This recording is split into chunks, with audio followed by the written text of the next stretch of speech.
Dream Team? It's your boy Neal, back with another reaction video, guys. Here we are with the Formula One rivalry that inspired Hollywood.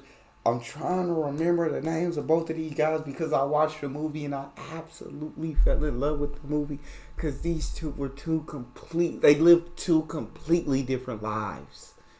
Completely different lives. But when they got on that freaking racetrack, they were both absolutely phenomenal. And I love that. I know one's Niki Lauda. I'm trying to remember the other is James. I can't remember. But it was phenomenal. This movie was so good. If you haven't watched the movie, go watch the movie right now, immediately. The movie was incredible. We are going to break this up into 3 different 11-minute segments. So, here we go. Rivalries build legends. That's facts, bro. That's facts. You got somebody to push you to even greater lengths than you thought possible.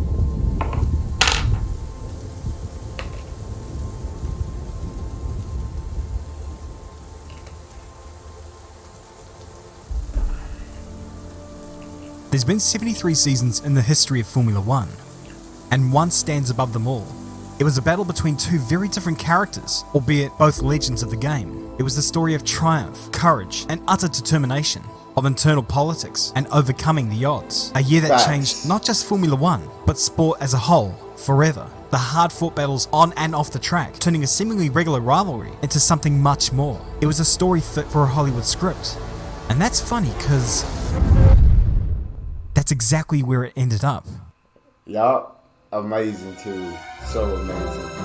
In 1971, a young Austrian went into a bank hoping to secure sponsorship that would save his fledgling racing career. This would be put to a Formula 2 drive with March Engineering, and despite the owners having a reputation of not paying their drivers very well, or at all, it was an open door for this young, aspiring racing driver. The bank in question was already sponsoring him in the lower ranks, so when the proposal came through, they were all on board with it. But shortly after signing his contract with March, the word had come through. His grandfather had used his influence to have the sponsorship proposal with the bank thrown into the paper shredder. He would get no money, for his grandfather abhorred racing and demanded that this young whippersnapper went into the family business rather than driving in circles, risking life and limb in a vain attempt to be important. I'm saying it's been a minute since I watched the movie, so I'm sitting here like, I remember this scene that they just showed. After telling grandfather here to stick his business where the sun don't shine, he went to another bank to secure a loan. And because racing cars back then were nothing short of death traps, an insurance policy, just in case he got killed, would entice the bank to accept this madman's loan. He would race in Formula 2 that year, and as an added bonus, he would be thrust into the team's Formula 1 car for that year's Austrian Grand Prix, kicking off his Grand Prix career, which would lead him to 3 World Drivers' Championships and motor racing immortality, all starting here at home. Which was fitting, for the people in the grandstands could cheer his name, as they would do for a great many years. His name? Niki Lauda. Sensational, dog. He was sensational. And he knew it. He knew it. But his life was literally racing. And that's how he lived his life, to have his body in the best shape possible, best health possible, to be able to be the best driver possible. He was incredibly disciplined. He knew everything about the car, how to get the best out the car, where it was lacking by even a millisecond, it felt like. It was literally sensational to watch, like somebody with that type of discipline, with that type of drive. Going back one year, a young British lad was seeking to make his name known in the motor racing scene. He's in this field. Someplace. Actually, he's in that number 21 car. The red one. The red blob on the screen. After a few years of driving around in a Mini, he was finally racing something that sorta resembled what he always aimed for. Of course, he was aiming for Formula 1. Very unique dream. This dude is a real outside the box thinker. He was notorious for a few things. 1, for being a pretty decent driver. 2, for being the author of the Book of Love off the track. And 3, for crashing.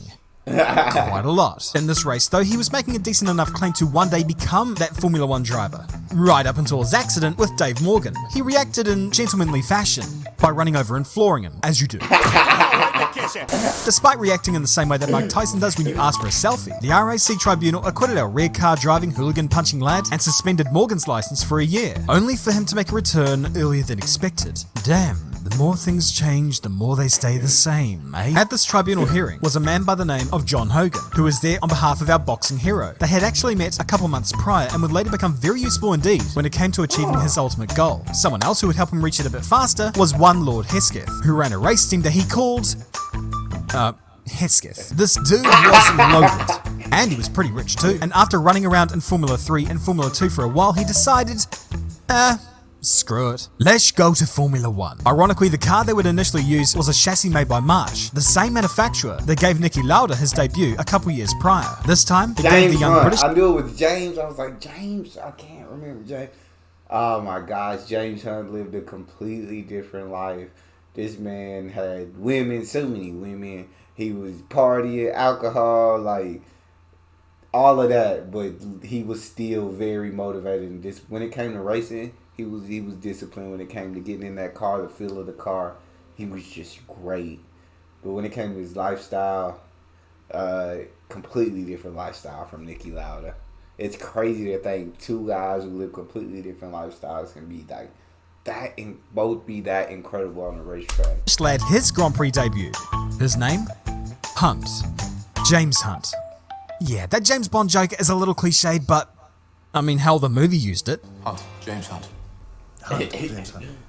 Hunt's Formula 1 debut came in the 1973 Monaco Grand Prix. Yeah, there were a couple of non-championship rounds before that, but we're talking about actual Formula 1 here, part of the championship. No funny business. They were in amongst the best of the best. Creme de la creme. And he was doing it in a car that he wasn't overly comfortable with. On a track where if you tried hard enough, you could take a dive into the Mediterranean, like Alberto Ascari and James Garner did back in the day. Although, this mid-race swim is not that helpful if you want to win. Jesus. Or live. It was also a car that was run by a crew of people who looked at the conformist populace that already occupied the paddock and thought, yeah, him. So, despite them, or perhaps doing it just because they could, they would turn up in Rolls-Royce cars, champagne aplenty, and 5-star hotels that would make the Air Force jealous. And even for Lord Hesketh, that wasn't enough in Monaco. For that race, he rocked up in a 162-foot yacht. And when that wasn't big enough for him, he sent out some folks on a reconnaissance mission to look for a bigger one. But the task remained the same for Hunt. He was about to make his Grand Prix debut.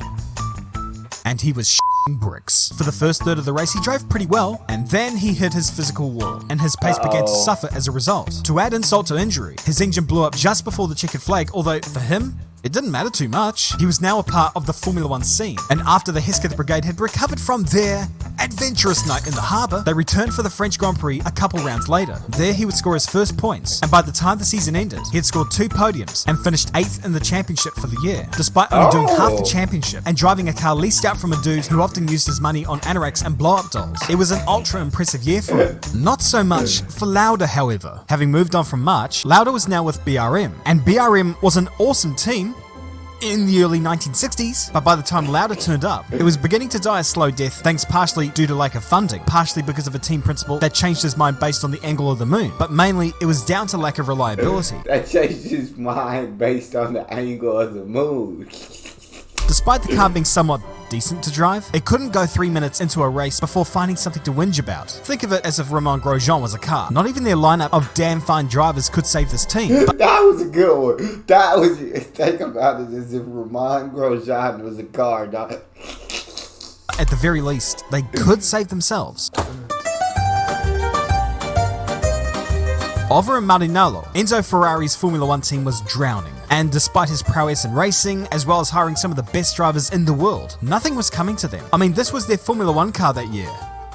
Look at it! The drivers for 1973, Jackie X and Arturo Mazzario, would both be given the old arrivederci, and Enzo's first appointment for the 1974 seats was Clay Regazzoni, who he welcomed back with open arms after he ditched them the year prior. It seems even in motorsport, the temptation to take your ex back into the house is a little overwhelming. Enzo was also looking at Lauda, because despite that BRM team being on the death rattle, Lauda had actually embarrassed the Ferrari team in Monaco by planting his car ahead of the prancing horses. As it so happened, Clay was Lauda's teammate at BRM, and when Enzo asked Clay what he thought of Lauda, he responded, well, he did beat your cars last year, didn't he, old man? And so, despite being under contract at BRM and having a large amount of debt to his name, Ferrari signed Lauda for the 1974 season, freeing him of debt and giving him a good car.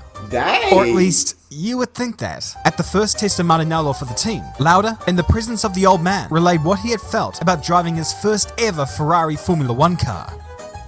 It was well, but you can't say a Ferrari is that is after some of the most awkward silence. Oh, nah, Niki was gonna let you know. Niki Lauda gonna let you know that it's trash. It needs to be better here. Earth has ever seen. Lauda explained what was about the car and how it could be solved, reckoning the car can go 3 to 5 tenths faster with certain changes made to it. Enzo was like, okay, but if it doesn't go 5 tenths quicker, you're fired.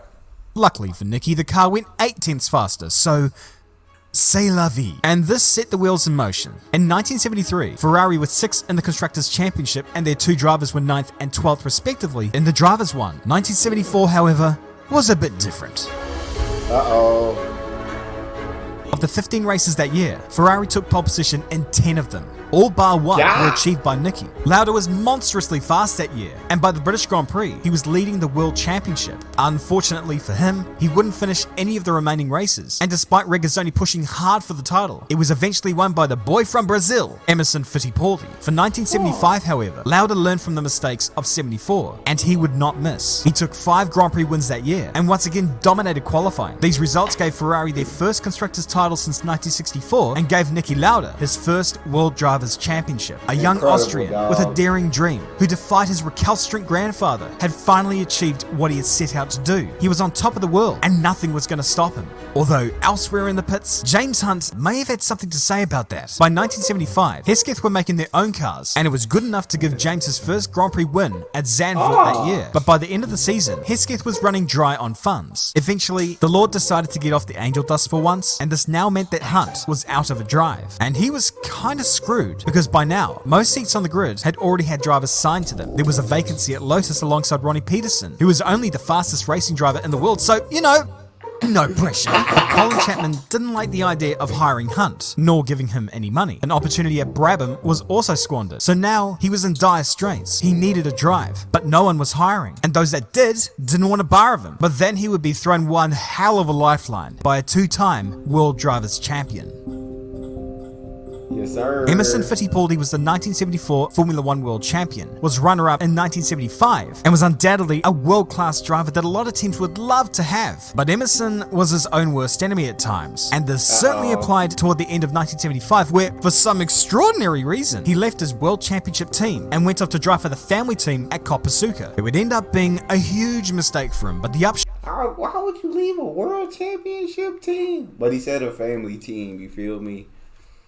I guess I understand why. It may not have been the smartest decision, but I can understand why he'd make that decision. Was that now there was a vacancy at one of the best teams on the grid, McLaren. Fittipaldi's manager gave James the heads up, and he made a beeline straight for McLaren's offices. Although, when he got there was a bit of hesitancy, because they were also considering Jackie Ickx. After all, he could drive in the rain, and was once a part of this team anyway. And on top of that, he was obedient. But James had the support of one John Hogan, you know, that dude that saved his ass at the tribunal in 1971, and someone who is now leading the racing activities for McLaren's main sponsor, which I can't say the name of because apparently it'll give y'all a nicotine craving. And despite taking issue with a clause in his contract demanding that he would attend sponsor functions dressed up like he was attending a funeral, Hunt signed the contract and became McLaren's lead driver for 1976. He was now in a car that could give him a shot to challenge Niki Lauda for the World Drivers' Championship. Both of them in cars that are competitive.